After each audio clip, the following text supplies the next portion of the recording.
दोस्तों, भारत एक कृषि प्रधान देश है और भारत में ज़्यादातर लोग खेती करते हैं। ज़्यादातर लोगों को लगता है कि भारत दुनिया में लोगों का पेट भरने के लिए कृषि में ज़्यादा योगदान देता है। लेकिन दोस्तों, एक देश ऐसा भी है जो भारत से बहुत ज़्यादा छोटा है, पर यह देश दुनिया के करोड़ों लोगों का पेट भर रहा है। अगर ये देश ना होता तो दुनिया में भुखमरी बढ़ जाएगी। दोस्तों, यह देश भारत से लगभग 50 गुना छोटा है, लेकिन फिर भी यह देश भारत से 3 गुना ज़्यादा अनाज पैदा करता है। दोस्तों, आज हम जिस देश की बात कर रहे हैं वह है उत्तर पूर्वी यूरोप में बसा नीदरलैंड, जो बाकी देशों के मुकाबले बहुत छोटा है, पर फिर भी अनाज दुनिया का दूसरा सबसे बड़ा फूड एक्सपोर्टर है।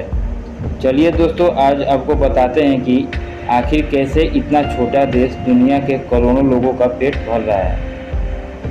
उत्तर पूर्वी यूरोप में बसे नीदरलैंड का कुल क्षेत्रफल लगभग 41,543 स्क्वायर किलोमीटर है।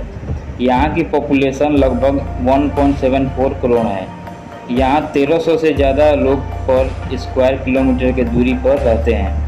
आपको जानकर हैरानी होगी कि अमेरिका नीदरलैंड से लगभग 270 गुना बड़ा है, वही रूस नीदरलैंड से लगभग 412 गुना बड़ा है, वही भारत से लगभग 50 गुना छोटा है। नीदरलैंड दुनिया में बढ़ती फूड के डिमांड को अपने कंधों पर उठाए हुए है।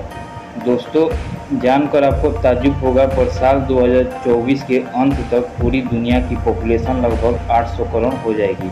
आने वाले समय में ये काफ़ी तेज़ी से बढ़ेगी। ऐसे में अगर किसी चीज़ की डिमांड होगी तो वो है खाना।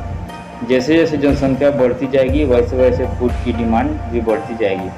ऐसे में अगर नीदरलैंड नहीं होगा तो दुनिया में भुखमरी के हालात पैदा हो जाएंगे।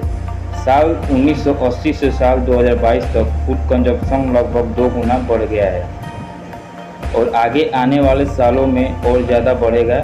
ऐसे में नीदरलैंड का दुनिया में भुखमरी मिटाने में और ज़्यादा मदद मिलेगा।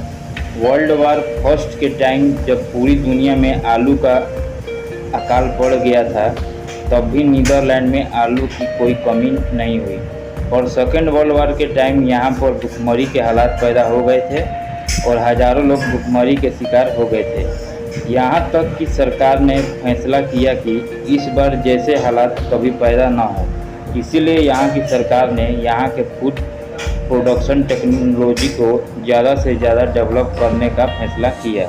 इसके बाद से यहाँ आज तो कोई भूखा नहीं सोया। साल 1980 तक यहाँ लगभग 180 टन आलू उगाए जाते थे, वही अभी यहाँ पर 5,60,000 टन आलू उगाए जाते हैं। नीदरलैंड दुनिया में दूसरा सबसे बड़ा फूड एक्सपोर्टर है, जबकि पहले नंबर पर अमेरिका का स्थान आता है। दोस्तों, नीदरलैंड न सिर्फ साइज में भारत से छोटा है, बल्कि भारत की ज़मीन नीदरलैंड की ज़मीन से लगभग 95% ज़्यादा फर्टिलाइज है। यानी भारत की मिट्टी जितनी उपजाऊ है उतनी नीदरलैंड की मिट्टी उपजाऊ नहीं है, फिर भी ये भारत से लगभग 3 गुना ज़्यादा खेती करता है। जहां भारत की एग्रीकल्चर एक्सपोर्ट वैल्यू लगभग 45 बिलियन डॉलर है, वहीं नीदरलैंड की एक्सपोर्ट वैल्यू लगभग 105 बिलियन डॉलर है। नीदरलैंड में खेती छोटे छोटे टुकड़ों में की जाती है। इस देश की आधे से ज़्यादा ज़मीन खेती के लिए इस्तेमाल किया जाता है।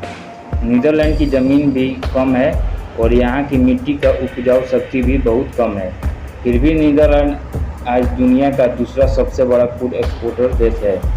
यूरोपियन यूनियन से एग्रीकल्चर के लिए नीदरलैंड को फंड भी बहुत कम दिया जाता है। यहाँ पर खेती करने के लिए इंसानों से ज़्यादा मशीनों की भूमिका होती है। इसके अलावा यहाँ की इरिगेशन टेक्नोलॉजी भी भारत से काफ़ी अलग है। इसमें इरिगेशन के लिए सेंसर रोबोट का इस्तेमाल किया जाता है।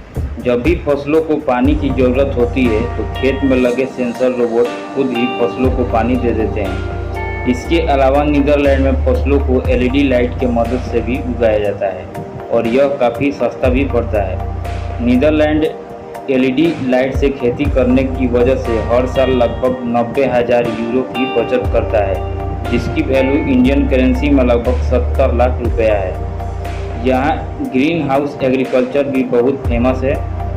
ये यहाँ पर ज़्यादातर सर्दियों में किया जाता है। यहाँ पर ग्रीन हाउस इफेक्ट में केमिकल और पेस्टिसाइड का इस्तेमाल बहुत कम किया जाता है।